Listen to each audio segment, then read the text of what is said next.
Tell me a little bit about this setup, because this is what I've read over and over, trying to understand. That way, if something in the future like this were to happen, it's like, hey, these are some things coming together that I've seen before.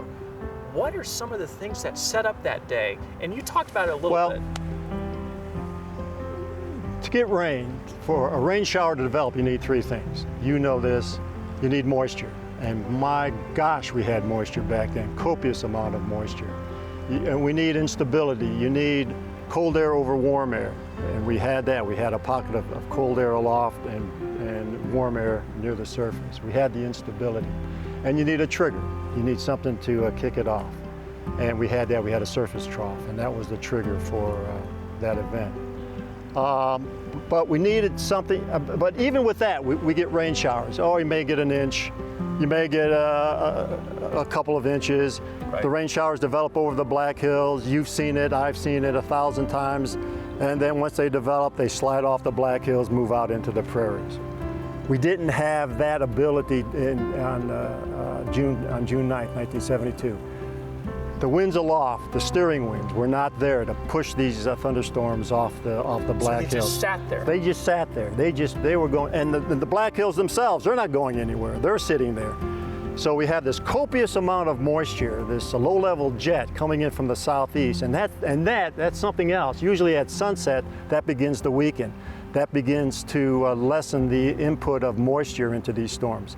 Not on June 9th. This thing stayed up 40 miles per hour throughout the after sunset, around even up to midnight. 40-mile-per-hour winds pumping in this copious amount of moisture from the southeast. And these storms just sat there. There was no winds aloft to push them off the Black Hills. The Black Hills weren't about to move, so they just sat there and produced 100% of that moisture. 100% of that moisture coming in turned into rain on the ground. 100%. And again, another rare happening. And that's where we get the term precipitable water. How much precipitable water are we looking at? A light shower, maybe 20%. A strong thunderstorm, maybe 50, 60%. 100% on June 9th, 1972. So all that copious amount of moisture. The morning sounding at Huron, South Dakota, had a historic amount of moisture in their atmosphere. And that moisture moved into the Black Hills throughout the afternoon and evening hours on that day.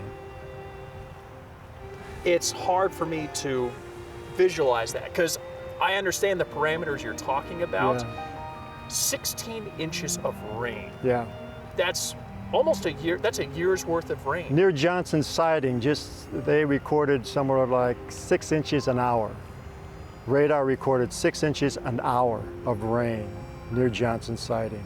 That's again, that's historic. We didn't see it prior to June 9th, and we haven't seen it since June 9th. No, but it can happen again. It certainly can happen again. I mean, you get an inch an hour up here, and that causes problems. You get flash flooding from an inch an hour.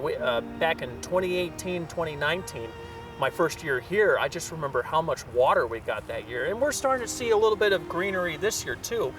And I saw some of these thunderstorms that would develop over the northern Black Hills, or you had the water that washed out one of the bridges in Sturgis about a year or two ago.